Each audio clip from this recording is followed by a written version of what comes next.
Možemo krenuti što se mene tiče, a nadam se i vas. Dobroveče, dobrodošli na novo čitanje kazališta u sezoni 2022-2023. Ovdje smo kako bismo razgovarali o drami Simona Stevensa Svjetlog pada u režiji Januša Kice. Sutra je premijera, ko može doći sutra nek dođe, a svo ostalo vrijeme je vaše za one koji ne mogu doći. Navodno je genijalna, ali tu će stati sad moja propagandna misao. Mi ćemo samo razgovarati o tekstu i kontekstu. Sa mnom su sa nama su večeras Tihana Klepač sa odsjeka za anglistiku Filozofskog fakulteta u Zagrebu i Verdana Klepica, dramaturginja, dramatičarka, scenaristinja, sve po potrebi. Molim vas veliki pljesak da im treba.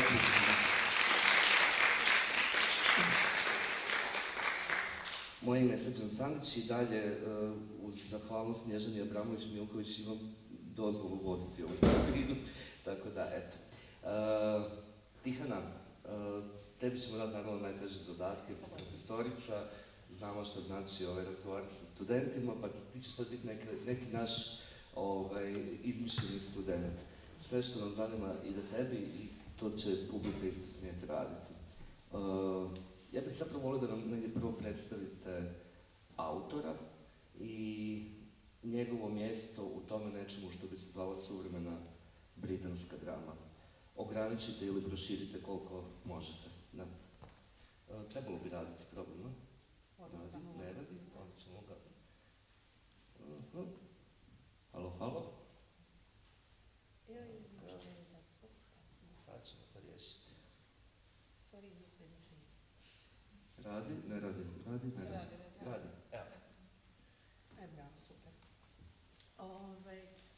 Dakle, radi se o dramatičaru koji ima 71. godište, dakle 10 godina. To je čovjek koji je počeo za vrijeme one famozne Cool Britanije raditi. Dakle, 90-ih kad je Tony Blair New Labour krenuo recimo svoj politički program, kulturni program na neki način obnavljanja britanskog identiteta i novog rebrendiranja, kako oni to kažu, britanskog identiteta.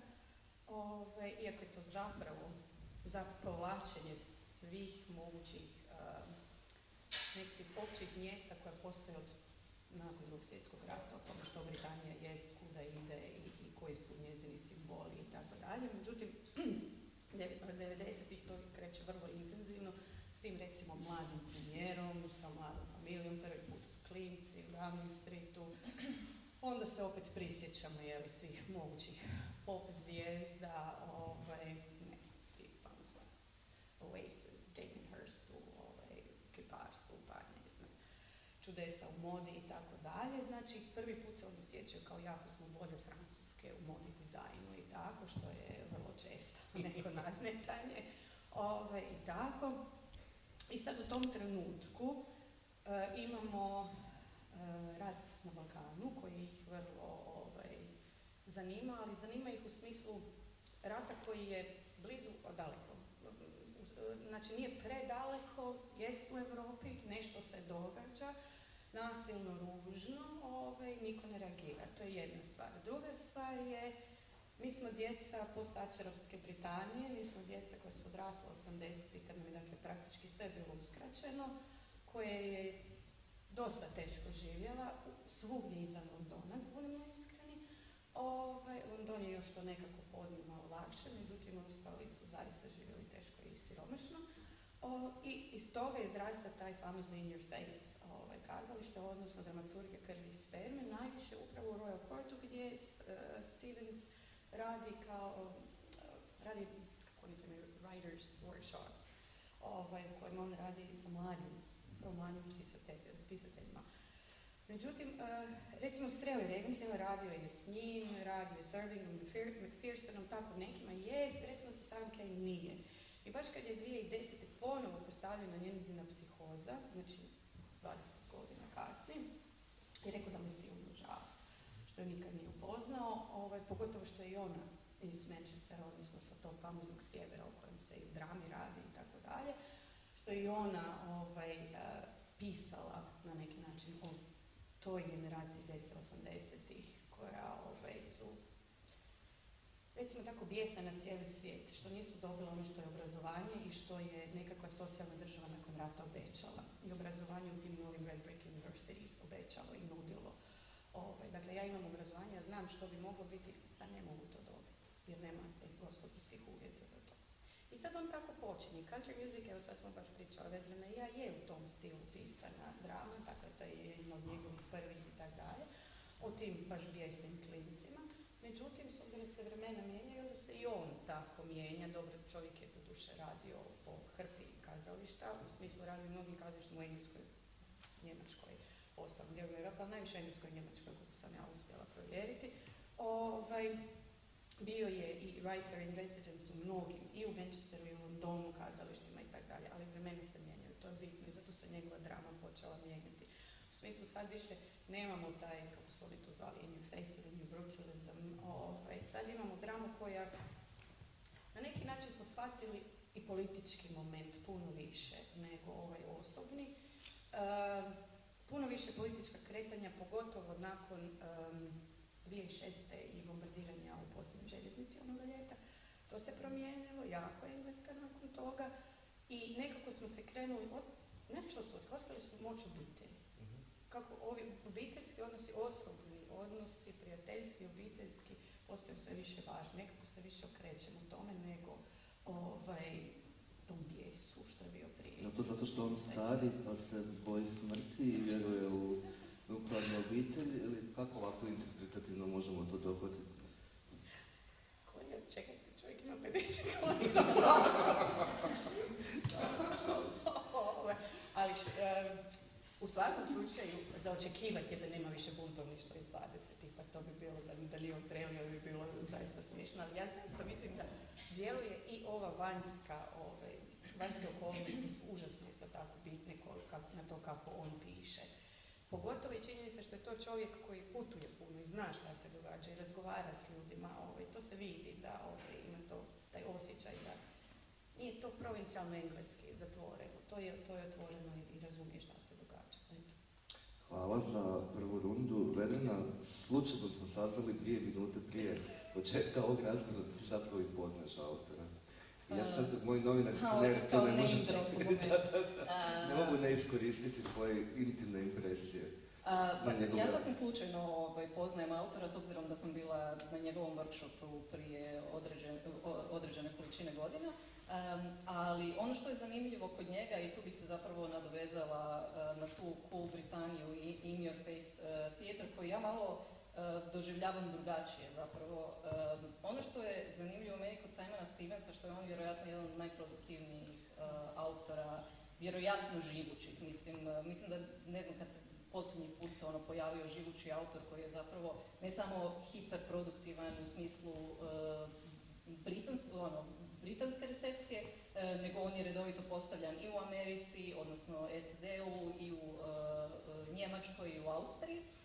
Ali ono što je zanimljivo kod njega, što zaista se radi o autoru čiji rad se bitno promijenio od trenutka kada se on pojavio na britanskoj sceni. Znači, po meni, u trenutku kada se Simon Stevens pojavio, se zaista radilo o autoru koji je bio pravi jedan punk autor i zapravo jako spada u tu jednu generaciju ljudi kao što su Mark Ravenhill, Sarah Kane i tako dalje, dok se njegov rukopis bitno promijenio unazad zadnjih 10 godina. Sad, ja bih mu ispričala možda jednu, mislim nije to je nešto što je on meni rekao i bilo mi je to jako zanimljivo. On je rekao kao I am a playwright, kao na engleskom se kaže playwright, kao dramskog pisca.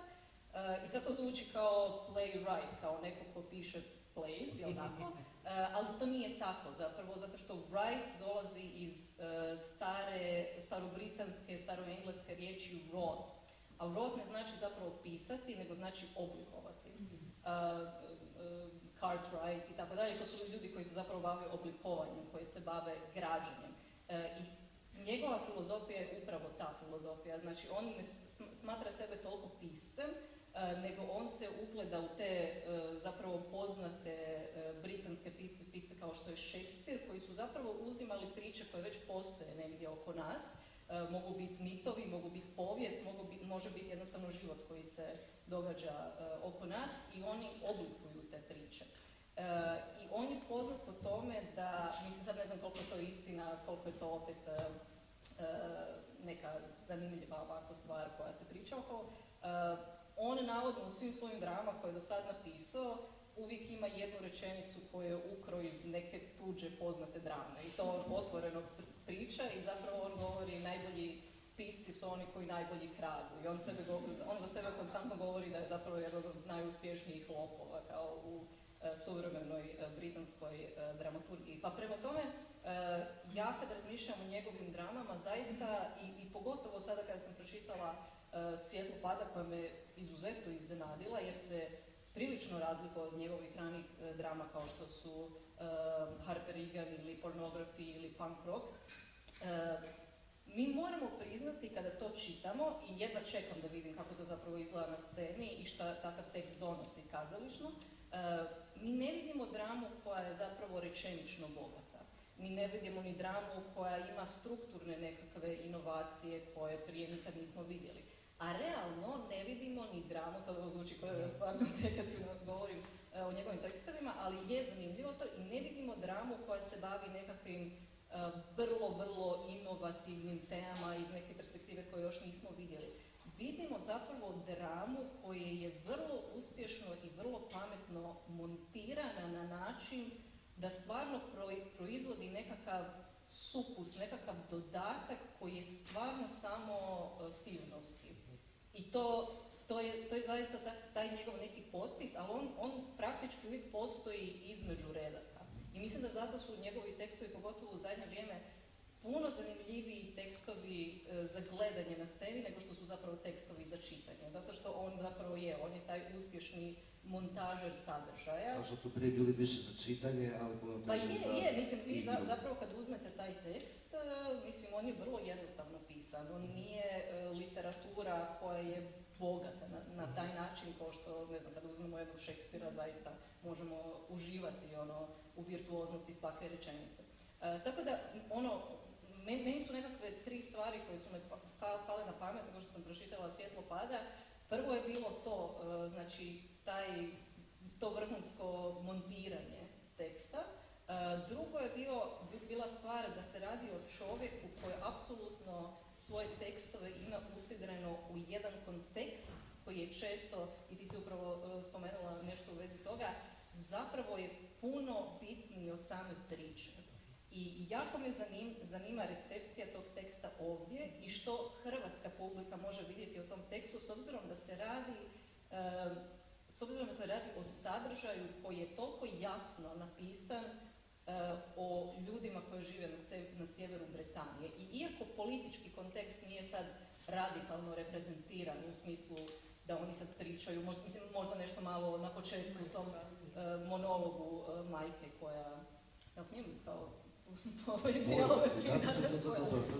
ta majka koja zapravo umire na početku, ona priča nešto o političkoj situaciji, o novoj premijerki, o tom postindustrijskom sjeveru koji zapravo već desetljećima nekako zaostaje za ostatkom zemlje, ali Simon Stevens, i to je čak rekao u jedan od svojih intervjua, on je napisao taj tekst zato što je htio otići u sva mjesta iz koje su bili članovi njegovi obitelji, a nikad ih nije išao posjetiti. Znači kad on priča o Durhamu i Blackpoolu i tako dalje, on priča o mjestima gdje je živjela njegova obitelj, a već znamo da se radi o čovjeku koji ima zanimljivu priču upravo zbog toga što dolazi iz jedne vrlo jasne radničke klase i imao je jedan prilično težak put do svog zvijezdanog statusa. Radilo se o čovjeku koji je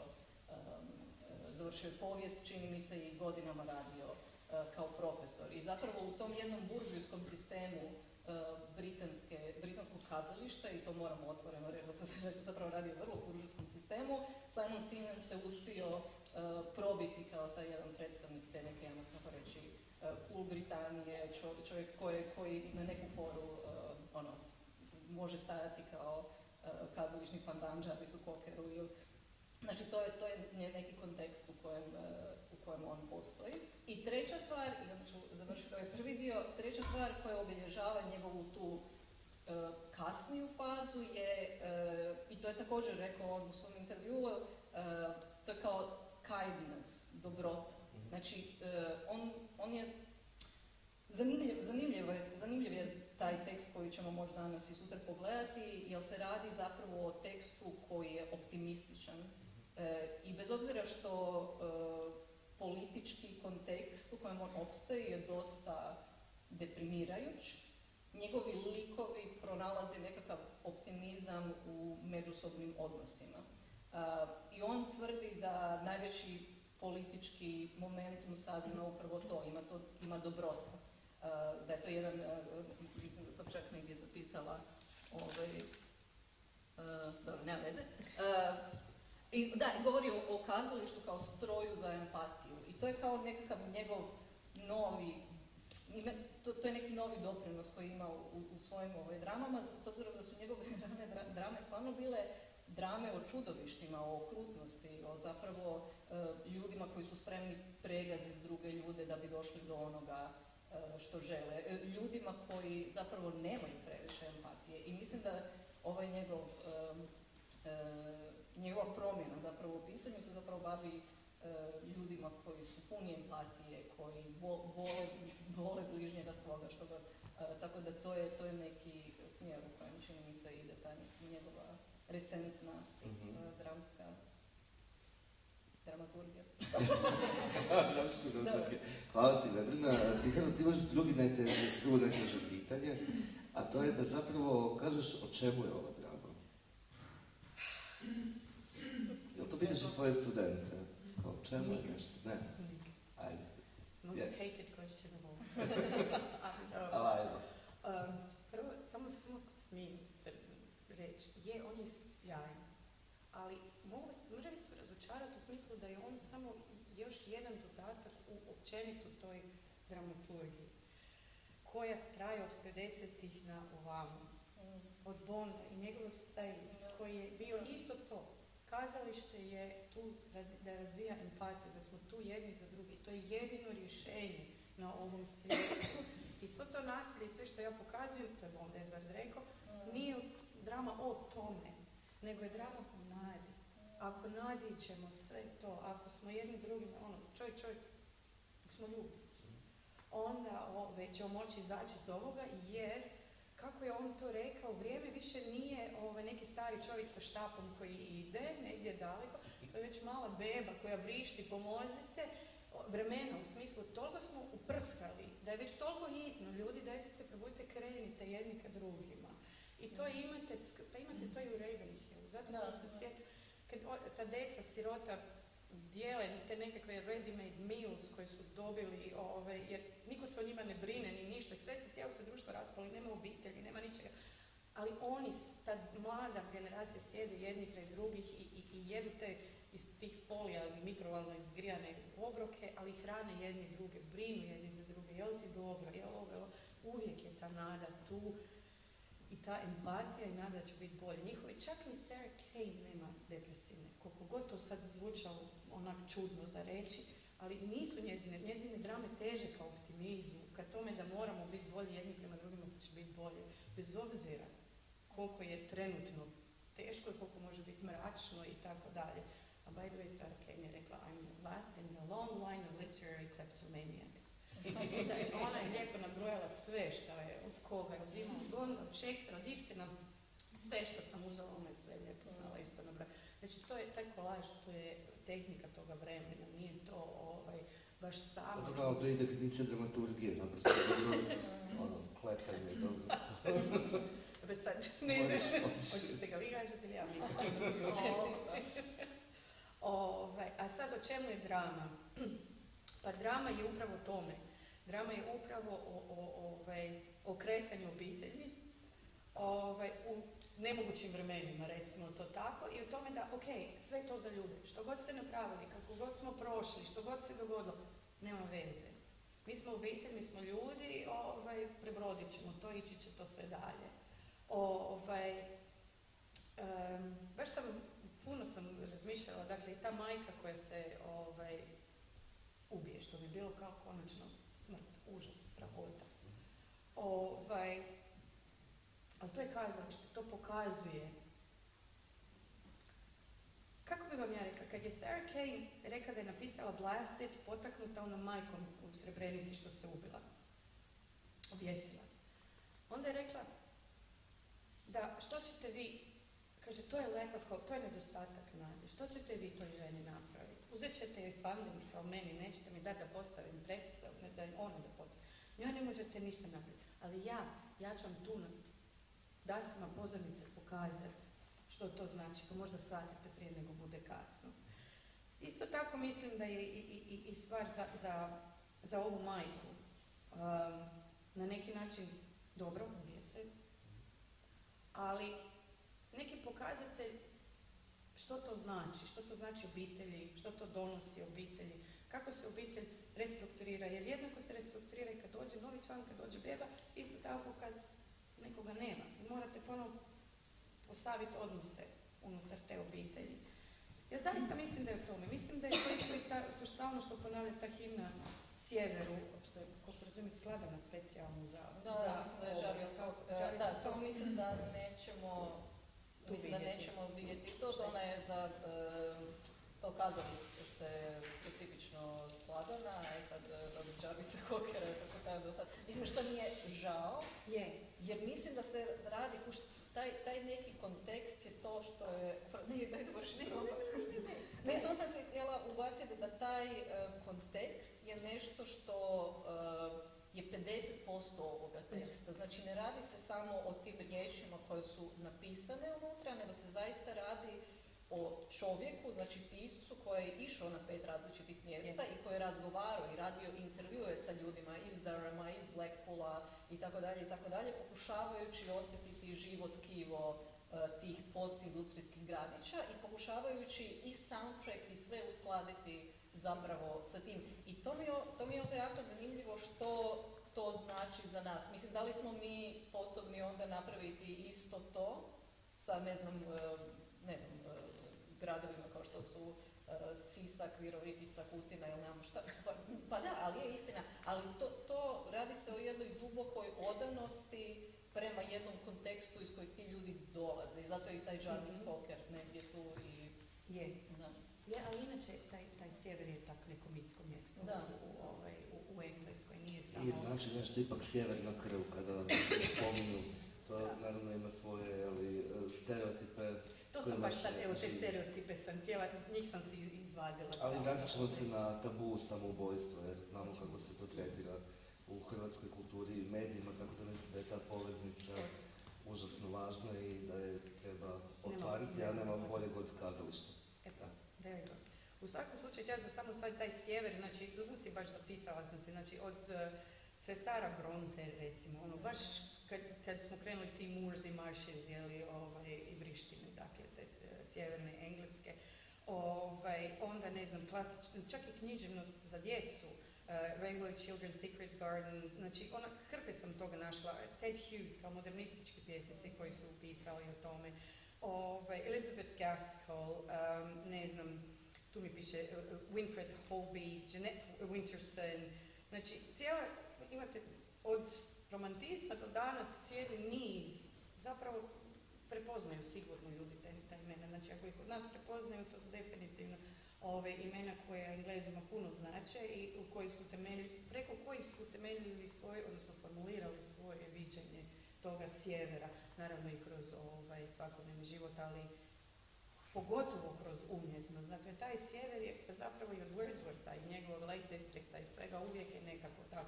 mitsko mjesto. A problem je onda od 80-ih, ovo sa Margaret Thatcher, koja je tako naprasno zapravo ukinula tu, kako bi rekla, prekinula nekakvu normalnu industrializaciju koja bi vjerojatno prešla u nekakvu IT tehnologiju nešto kasnije, ali je to toliko naprasno prekinuto da su ljudi ostali bez sredstava za život, naglo.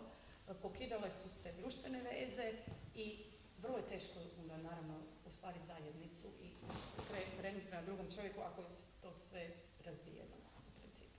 Bilo je. Stvarno je jako nagazila i Manchester i Sheffield i sve ove gradove baš su postradali jako za vrijeme kad je ona bila premijerka. Eto, o tome sam... Samoubojstvo. Samoubojstvo, da. Kao politički čin, samoubojstvo kao moment, motiv koji zapravo spaja tu ideju obitelji u ponovno nešto vrijedno, u nekakav stup na koji se možemo osloniti prije nego što ponovno povjerujemo u društvo kao takvo. Što je sve samoubojstvo u ovoj drami? Pa, ja bih rekla da je više ovo drugo nego ovo prvo. Možda se neće slušati, ne znam. Sve je legitimno, tek sad razgovaramo o tome. Zaista mislim da je to žena koja je došla na neki način at her wit's end, na kraj više ne zna što bi. To je onaj sistem kad vam se doslovno... To je klasno pitanje dosta važno, koje se stalno prošetava u toj njezinoj, jel? Da. Takozvanoj biografiji koju malo saznajemo. Da, tu i tamo, dok ona priča, dok je nema i onda dok priča sa kćerim, isto tako. Jer isprva mislite da se ubila zato što je cijela ta familija disfunkcionalna i što je muž vara. Da bi poslije kad se kao duh pojavljuje kod kćeri rekla nije zbog oca, sigurno recimo da nije to zbog njega. Dakle, to su ti nekakvi tuneli kad doslovno se svi izbori u životu suze na samo taj jedan. I to, ja mislim, može čovjek s empatijom prihvatiti, razumjeti. Ali istinski skroz može samo nekom se to dogodilo. A ta žena je jednostavno ovo što kaže Vedrana, dakle to je svašta ispričala i od politike i od svog života i svega. Ja sam isprva mislila da je to neka vrsta, solilopija. Onda sam shvatila da je to monolog. Da su drugi na pozornici za to vrijeme. Da je slušaju zapravo. Slušaju. Piše da je mogla, ne moraju slušati, recimo, ali su prisutni. Dakle, ona to kao govori svijetu, državi, narodu, obitelji, svima. I to se onda opet vraćamo na kontekst. Znači, to je opet, možda je to ona, možda su to svi ljudi u njenoj situaciji koji su proživjeli na sjeveru. Jer da, ja mislim da je on išao, kad je intervjuirao sve te ljude i sa redateljicom, nije li? Da su zajedno, su išli. I kako on uvijek piše drame za određeno kazalište, onda mu je doslovno taj cijeli kontekst bio potreban za njegovo kazalište u Manchesteru, da bi se ljudi na neki način možda i prepoznali u svemu tome, pa onda i shvatili na neki način zašto se to događa. A onda kad se to njoj dogodi, onda se zaista obitelj pokrpa. To je možda i tužno koliko je lijepo. Mislim, ono što je zanimljivo na samom početku tog monologa njezinog, da ona ulazi zapravo ona ide ulicom, ulazi u supermarket i ono što prva dva ta mini poglavlja govore, odnosno što ona govori u tim monolozima je kao mene niko ovdje ne primjećuje, jel? I to je sad, doći ću na tu temu malo kasnije, jer sam bila malo ljuta kao ako je sad to taj empatični moment, da kao tek počinjemo primjećivati ljude kad im se dogodi nešto strašno i na koji način će Simon Stevens to izvesti, to uvijek može biti malo triki, može biti malo patetično, ali ona zapravo na početku svog monologa cijelo vrijeme govori evo ulazim sad i u ovaj supermarket i ovo su ljudi koji su tu radili prošli tjedan, ali niko mene zapravo ne primjećuje. I ono što je možda najznačajnija dramaturška strategija u cijeloj drami je što, i dobro, Simon Stevens često to radi u svojim dramama, da nešto što se u ovoj kontinentalnoj Europi smatra vrlo, vrlo normalnim, u britanskoj svako petljanje u didaskalije redatelju je malo kao blasfemično. I on zapravo govori da Christine i još 4 ostale uloge, koje su vrlo male uloge, ali to su uloge nekakvih konobarica, pijenih žena na ulici koje se pojavljuju zatim u scenama drugih članova obitelji, glumi jedna te ista glumica. E sad, mislim, tu možemo upisivati razno značenje, ali ta žena na početku... Seksizam. Seksizam. Sve su iste. Sve su iste. Ali ta žena zapravo govori, mene ovdje niko ne primjećuje. Onda govori, aha, ovaj tip je bio prošli tjedan tu, on me zapravo primijetio. I onda imamo sve te scene sa drugim članovima obitelji da bi se na kraju vratili na sprovod te majke. I to je nešto što je ponovno spojilo sve članove obitelji. Znači, treba se dogoditi nešto strašno da bi ta obitelj koju Simon Stevens postavlja kao ipak nekakvu optimističnu stvar u tom društvu koje je dosta depresivno i ekonomski ruinirano i tako dalje, zapravo ta obitelj se spaja na temelju te tragedije. E sad, zanimljive su onda te ostale uloge, znači osim što ona dolazi, ja mislim ona dolazi Ash, nakon što je Ash izbacila svog bivšeg dečka narkomana i razgovara s njom, ali to je zapravo jedini put kada se pojavljuje kao majka. U svim ostalim situacijama ta glumica se pojavljuje, kažem, kao nekakva pijana žena ispred crkve, kao konobarica. I sad ne znam, to su nigdje nije do kraja završena ta misao što je on zapravo htio sa tom istom glumicom koja se pojavljuje u svakoj sceni, ali očigledno u toj nekakvoj maniri empatičnosti i ljubavi za druge i te zajednice koju on pokušava konstruirati kroz dramu govori o nekakvoj činjenici da moramo više primjećivati te ljude koji su često zapravo na rubu u različitim situacijama. Taj rub može biti alkoholizam, depresija, narkomanija, ekonomski problemi, ali zapravo svaki put u sklopu tih vrlo običnih dijaloga koje on plete, to su potpuno neki dijalozi koje mi sad tu možemo voditi dolje ispred u kafiću, postavljate nekakve viruse tih ljudi koji su zapravo vrlo nebitni. Jel? Oni su, a osim ako ne pročitate tu uputu na početku da te žene glumi ista glumica, mislim, oni su dramaturški potpuno nebitni. Tako da zanimljiva je njihova prisutnost. Pa da, i mislim i negdje motivacija, znaš, kome pripada samoubojstvo, kakva je recepcija toga u javnosti, pa to uvijek pripada tim potpuno deplasiranima, uništenima, emocionalno, ruiniranima, jeli?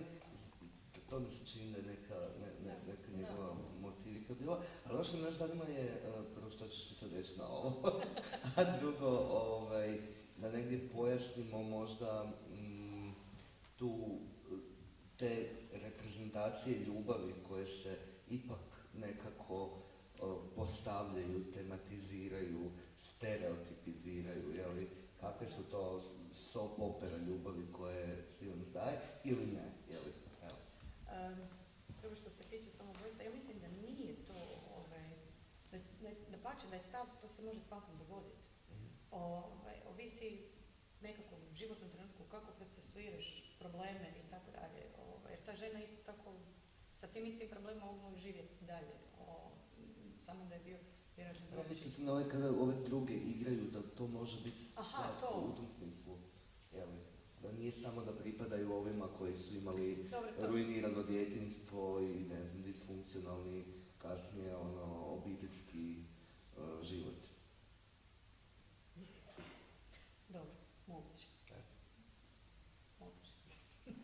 A što se tiče ljubavi, ne zaista dobro je, to bi moglo biti, iako je, mislim, jer je toliki naglasak na nju, možda je zato bolje to imaš i problem. U smislu, teško je to čitati. Ne, moramo ju pogledati. Kad vidiš tu ženu 100 puta, sad razmišljam da ju vidiš, ovako je u tekstu je naglasak na tu majku, nije toliko naglasak na sve ove ostale glumice koje se pojavljuju.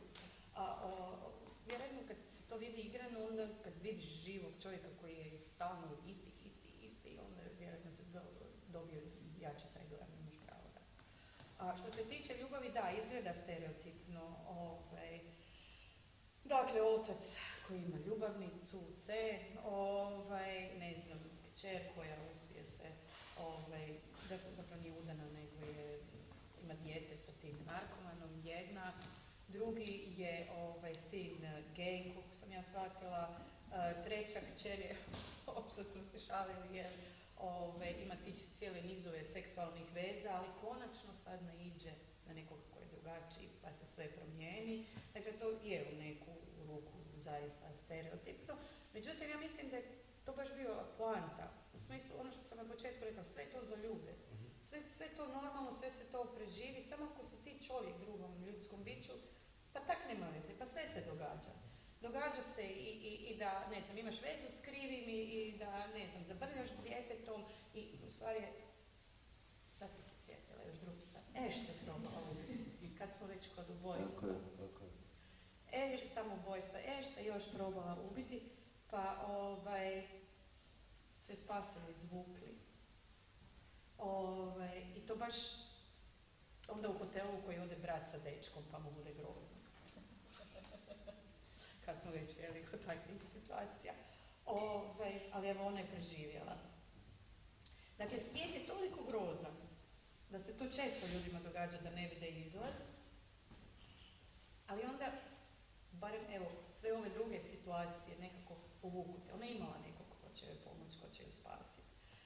Pa ako tako svakome pružimo ruku, onda će svima valjda biti bolje. Britanski kritičari, ja govorim o ovom lijevom spektru, su u analizi predstava koje su igrale u Britaniji negdje više manje bili složni oko toga da je dao jednu vrlo ne-trendy, ne-modernu perspektivu funkcije obitelji. Pa evo, što vi mislite o tome? Da li je to ne-trendy i ne-moderno ili je toliko u današnjim suvremenim okolnostima ovo zapravo užasno ekstravagantno što on nudi? Povjerenje u neki stari, oprobani, truli model iz kojeg svako malo ljudi bježe statistički. Onda ono što se ja sjetim je da je isto takav cirkus bio kad je In Your Face se pojavio 90-ih. Kako je to grozno, kako je to, šta oni to nude, to je prenasilno, to je prestrašno, danas kad to gledate, nažalost, to nije ništa strašno, pa da i to svaki dan gledate na televiziju, čem je tu problem? Ja kad sa studentima radim State od onda, ja moram pokušati njih prenijeti u situaciju 60-ih kad bi kamenovanje bebe bilo strašno. Jer su oni međuvremeno vidjeli toliko užasa da njima to nažalost više uopće nije strašno. Pa sad, isto tako sa ovim nekim vrijednostima, recimo današnjim, to vam je ovo što sam rekla na početku. Da, imali smo In Your Face, imali smo taj bijes na Britaniju, ali onda sad, otkrili smo nove političke okolnosti koje, htjeli ne htjeli, uvijek, kad je nacija izvana napadnuta, ljudi se skupe. I to je tako. To smo vidjeli na 1000 primjera kroz stoljeća i desetljeća i uvijek se stalno to ponavlja. Je li to dobro ili nije, ja ne ulazim, ali se nacija okreće sebi na unutra uvijek. Što znači da će se okretati i od van, da će imigranti biti problematični, jer uzimaju nam posao, uzimaju nam ovo, uzimaju nam ono, da će biti problema sa bilo kakvim internacionalizmom, metropolitanizmom, da pobježat ćemo od svega toga jer nismo mi moramo čuvati to što nismo vidjeti da nas napadaju. Da, ali eto, tako se dogodilo, on živi u takvom vremenu da se vraćamo zaista na ovo. Ja shvaćam da se ljevim kritičarima to ne sviđa u smislu da kažu da je to anakrono, da tako, čekaj malo, pa nismo li napredovali od toga. Ali gle, s druge strane i on tvrdi da je sve normalno, zapravo daje tu svakakve oblike veza. Znači daje jednu homoseksualnu vezu, daje tu jazz koja je promiskuitetna dok ne nađe nekoga, daje potpuno disfunkcionalno sa Ash i njezinim partnerom koji je narkoman, koji se pak onda liječi, pa se želi vratiti. Fair enough. Eto. A oni dosta čine britansku ekonomiju mogućom da bi se ignoriralo danas. To je istina, da. Klasna perspektiva me zanima. Kako si ti čitala nju kao lika? Pa, ja moram priznat, samo bi se možda moment vratila na ovo, pa to nekako povezala i sa tom klasnom perspektivom. Ja se i jesam iznenadila dok sam čitala dramu i jako sam se iznenadila i nije mi bilo do kraja jasno taj zaokret na nuklearnu obitelj, koliko god ona bila disfunkcionalna na neki način. Mislim, oni stvarno uz malo detaljnije i dublje čitanje svaki član te obitelji je na neki način disfunkcionalan. Znači, niko ne živi u nekakvim skladnim odnosima, u nekakvim toplim odnosima. Dobro, tu sad nekakva ekonomska situacija nije do kraja upisana, ali upravo zato što se radi Hymn to the North i zato što Simon Stevens govori o tome koliko mu je bilo važno pričati o tom sjeveru koje već nekoliko desetljeća stvarno ekonomski pati za razliku od ostatka Velike Britanije. Vjerojatno se radi o nekakvim klasnim odnosima koji su radničko-klasni odnosi. I mislim da čak on priča jedan od mjesta Durham, to je mjesto koje je, mislim, Stevensov djed išao, on je bio valjda prva osoba u Simonovoj obitelji koja se fakultetski obrazovala i Durham je baš mjesto u kojem jedini član, najmlađi zapravo član obitelji studira, ide na pravo. Tako da, Steven, je li tako, koji se ide nalaziti sa Andyjem.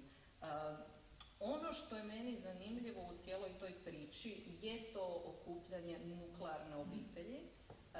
I pogotovo mi je to neobično za Simona Stevensa koji je zapravo uvijek nekako dekonstruirao tu obitelj ili s druge strane pisao strašne stvari o school shootersima i čudovišnoj strani zapravo i hladnoći i psihopatologiji ljudi.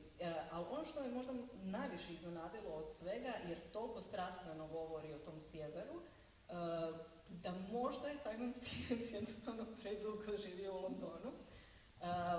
Jer on također, stvarno, možda je predugo živio taj nekakav ugodni južno-britanski život, s obzirom da sve stvari o kojima on priča zapravo u svojim intervjuima nisu do kraja, po meni, provedene u toj drami. Znači, mi smo užasno fokusirani na međuljudske odnose dok čitamo Svjetlo pada. Ali sam politički kontekst iza toga nije baš u potpunosti jasan. Mislim, a prva stvar koju mi vidimo i možda najsnažnija stvar je da vidimo ženu koja pokušava dohvatiti litru vodke. I mislim, to je snažan pokazatelj da ne radi se o nekakvoj buržujki, radi se o ženi koja dolazi u supermarket i vjerojatno kupuje nekakvu jeftinu vodku i zatim umire. Tako da to sve nekako pojavljuje se u nekakvim malim naznakama, ali ne znam, užasno bi me zanimalo što možda zapravo pisci sa sjevera Britanije bi imali reći o toj reprezentaciji sjevera. A možda upravo taj blijedi kontekst čini ovu dramu u toliko univerzalnijom i kada se tematizira samoubojstvo na nekakav taj opet korak prije, to je alkoholizam, i korak prije klasna deprivilegiranost i onda ta kombinacija koja dovodi do odluke o kraju.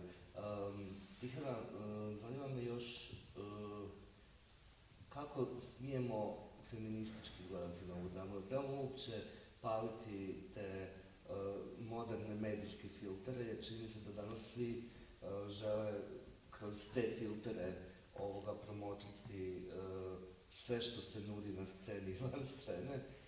Ima li ikakvog utemeljenja da se ovaj lik na taj način, evo samo on mislim čita da se to i kako može, bi... ali Da. ja ne mislim. Da bi to bilo nategnuto. Da, ja zaista mislim da bi to ovdje bilo nategnuto. Mhm. Jer ja mislim stvarno da je ovdje, ima još ovih štikleca ove politike. Kad sad to ne mi sjeći kako se zove, ali taj partner od Ash, kad ne može platiti alimentaciju, njoj treba 20 funti tjedno, ona ne može preživjeti s djetetom, djetetu treba odjeća, kaže on, pa moji roditelji su mu kupili, pardon, nije mu kupili, nego njegovi roditelji. Dakle, oni ne mogu, da, to je bilo pred 2 godine, dijete je naraslo neću vremeni, nema ni igračke, ni ništa, oni nemaju novaca. Onda kad je Steven sa dečkom u hotelu, da kaže, nemaju taj hotel, to je skup hotel, pa to stalno se vidi da oni se natežu s tim novcima, stvarno je teško. Dakle, ja bi više išla na tu stranu, na taj kontekst osiromašenog sjevera, koji rezultira disfunkcionalnim obiteljima, koje onda A meni je to strašno. Ja cijelo vrijeme vam to govorim i to me cijelo vrijeme podsjeća na jedan intervju, ali i hrpe drama Edwarda Bonda i jedan intervju, on ne mrzio intervjue, taj jedan jedini koji je dao, gdje doslovno kaže da i kad u drami Saved, djeca koja kamenuju viči, tinejdžeri koji kamenuju bebu, viču na tu bebu, da svaki put je imao, kako je to ovo što kažete, writers kazalište, on je imao pravo doći u kazalište i davati upute redatelju, tako što je kod nas bi bilo čudno. Onda je rekao, ajmo vježbati s glumcima svaki put tako da oni viču na tu bebu i da ja bi im postavio pitanje na koga vičete i oni bi govorili na bebu, na koga vičete, na bebu, na koga vi, i onda nakon trećeg, četvrtog, petog puta bi rekli na sebe. Na koga viču? Na sebe zato što su neobrazovani, zato što su siromašni i zato što ne znaju bolje. Ko bi ih naučio bolje? Roditelji koji su isto tako disfunkcionalni i koji ne znaju. Pa meni sad je ovo izuzetno podsjeća na to i mislim da je to puno važnije nego gledati taj feministički dio, da li jedna glumica glumi sve te žene, što to znači, zašto su žene, ne znam, ostavljene, zašto su žene seksualni objekti, zašto su žene, ne znam, naravno da možete, ali zaista mislim da to ovdje nije baš glavno. Vedrana, kako ti čitaš to? Ja ću još prije nego što govorim. Htjela bi nadodati da zanimljivo mi je da čitala sam taj tekst i nešto mi nije bilo jasno do kraja u njemu. Nisu mi do kraja bili jasni ti ljudi i onda sam uzela zapravo originalnu verziju teksta na engleskom i nisu mi opet do kraja bili jasni ti ljudi. A zato što zapravo jezik koji oni govore, i zato sam se našalila da možda je Simon Stevens stvarno proveo previše vremena u Londonu. To nije sjevernjački govor. To je malo uglađeniji govor, ali to nije govor radničke klase sjevera Britanije. I mislim da je to možda moment koji mene najviše zbunio. Jer imamo cijeli niz britanskih pisaca koji su stvarno temeljili svoj rad na tome da su duboko kontekstualizirali svoje likove po pitanju političkog konteksta, po pitanju klase, po pitanju jezika kojem su oni govorili. I mislim da kad sam počela zapravo čitati, jer mislila sam da ću se iznenaditi, da će toliko biti radikalno drugačiji jezik kada zapravo pročitam na engleskom, ali nije mi bio toliko. Nije to neki standardni posh British, naravno, ali nije ni taj zapravo radničko-klasno sjevernjački. Šta sad smo trebali moženo pričati? Pa ne znam, mislim... Činjenica da 4 lika zahtjeva da budu zapravo jedna glumica, jel? Pa ja sam to pročitala ovako kako sam već rekla, znači zaista meni je možda najznačajnija stvar u toj drami po pitanju Christine, ta početna njezina rečenica koja govori mene niko sad ovdje ne vidi zapravo. Mislim, ja sam se morala vratiti, čitala sam i zaplala sam se u ove naše glavne likove i sad se pojavljuju ta Viktorija i ne znam kako zovu zapravo ove ostale žene.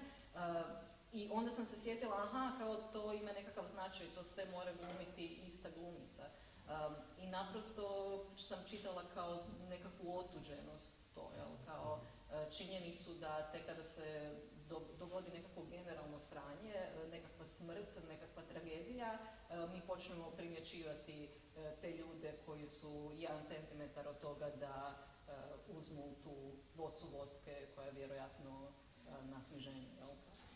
Jer mislim, mi ne možemo dubinski, odnosno Simon Stevens ne ulazi dubinski u te likove, ali vidimo da su sve, to su te neke rubne žene, nijedna, mislim, ili su konobarice, ili su pijani ispred crkve, znači, to jesu nekakvi likovi kojima je povijest skrivena, ali zapravo vidimo naznake, deeply troubled ljudi, pa sad, meni je tu puno više ta klasna pozicija izašla, a o feminizmu tu baš ne bi pretjerano imala što reći, ali mislim da ni Simon Stevens uopće nije pisao u tom ključu to.